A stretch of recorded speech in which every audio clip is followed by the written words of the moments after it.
My grandmother in my house generally chant or keep writing Jai Ram, Shri Ram. And why do they usually chant like that? Good question. See, you'll find in a lot of households, elderly people, they keep chanting and they keep writing up to 100,000, 200,000. There's an interesting story behind this. The Srimad Bhagavatam actually talks of the 9 steps of devotion, and japa chanting, which comes under kirtana, is one of those 9 steps. You have others like padaseva, smarana, vandana, etc. Let me try and explain this to a story. So towards the end of the Vishnu Sahasranamam, in the Falashruti, Devi Parvati asks Lord Shiva a question. She says, the Vishnu Sahasranamam is so beautiful, but it will take a long time to chant the 1,000 names of Lord. Is there a shortcut by which we can get the power and the essence of this mantra? So Lord Shiva says, yes, all you have to do is chant the name of Lord Rama. And he says, Sri Rama Rama Rameti Rame Rame Manorame Sahasranama Tatulyam Rama Nama Varanane, which is basically means the essence, the Tatulyam of the entire Vishnu Sahasranama is the name of Lord Rama. At this point in time, sage Narad,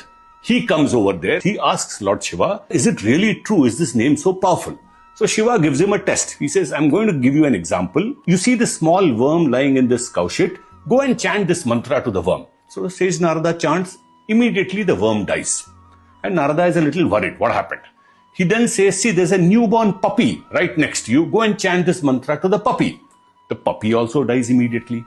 He then says, go and chant it to a calf that is just born. Now, Narada is saying 2 beings died. You want me to do this again? He says, no, do it. The calf also dies. Now, Narada panics. Lord Shiva says, do this one last time. There is a prince who has been born in a palace. Go to the palace and chant this. So, very scared, Narada goes. The king welcomes him. There's a small baby over there. The minute he chants this, the prince catches Narada's finger and says, thank you so much.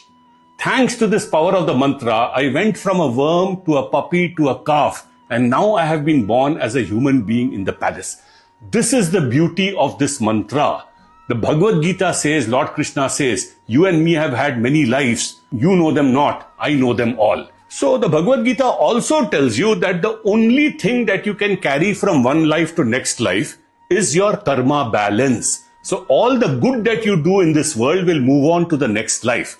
So chanting helps you overcome some of the negative effects of your previous lives. So this is an example of how the power of chanting, the power of mantras helps you to get promoted and move up in your lives. And that is why our grandparents and elder people believe in it so much.